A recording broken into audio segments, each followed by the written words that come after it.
एक छोटा सा प्रयोग करके देखें कि जिंदगी को ऐसे देखेंगे जैसे बड़े कैनवस पर, एक बड़े पर्दे पर कहानी चलती हो और हम सिर्फ दर्शक होंगे। सिर्फ एक दिन के लिए प्रयोग करके देखें, और उस प्रयोग के बाद आप दोबारा वही आदमी कभी नहीं हो सकेंगे जो आप थे।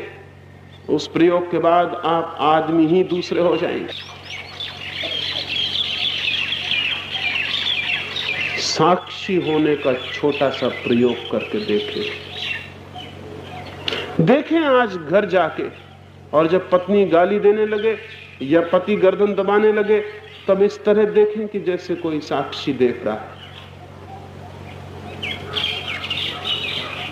और जब रास्ते पर चलते हुए लोग दिखाई पड़े, दुकानें चलती हुई दिखाई पड़े, दफ्तर की दुनिया हो, तब ख्याल रखें जैसे किसी नाटक में प्रवेश कर गए और चारों तरफ एक नाटक चल रहा है। एक दिन भर इसका स्मरण रख के देखें और आप कल दूसरे आदमी हो जाएंगे।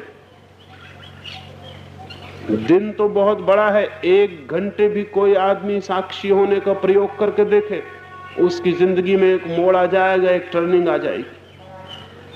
वह आदमी फिर वही कभी नहीं हो सकेगा जो 1 घंटे के पहले थे, क्योंकि उसे 1 घंटे में जो उसे दिखाई पड़ेगा वह हैरान कर देने वाला हो जाए। और इस 1 घंटे में उसके भीतर जो परिवर्तन होगा, जो ट्रांसफॉर्मेशन होगा, जो कीमिया ही बदल जाएगी, वो उसके भीतर चेतना के नए बिंदुओं को जन्म दे देगी। 1 घंटे के लिए ऐसे देखें कि अगर पत्नी गालियां दे रही, अगर मालिक गालियां दे रहा है, तो ऐसे देखें कि जैसे आप सिर्फ एक नाटक देख रहे हैं, और फिर देखें कि क्या होता है। सिवाय हंसने के और कुछ भी नहीं होगा, सिवाय हंसने के और कुछ भी नहीं होगा। भीतर एक हंसी फैल जाएगी और चित्त एकदम हल्का हो जाएगा। और कल यही गाली बहुत भारी पड़ गई होती, पत्थर की तरह छाती पे पत्थर बन के बैठ गई होती। इस गाली ने भीतर जहर पैदा कर दिया होता, इस गाली ने भीतर प्राणों को मत डाला होता, इस गाली ने भीतर जाके जीवन को एक संकट, एक अशांति पैदा कर दी होती। जिंदगी एक प्रतिक्रिया बन जाती है, एक रिएक्शन बन जाता, जिंदगी एक तूफान और एक आंधी हो जाती।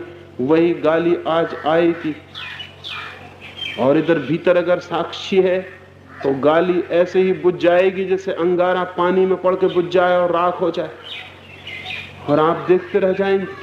और तब हैरानी होगी कि यही गाली कल पीड़ित करती थी, आज क्या हो गया। यही बात कल बहुत कष्ट देती और आज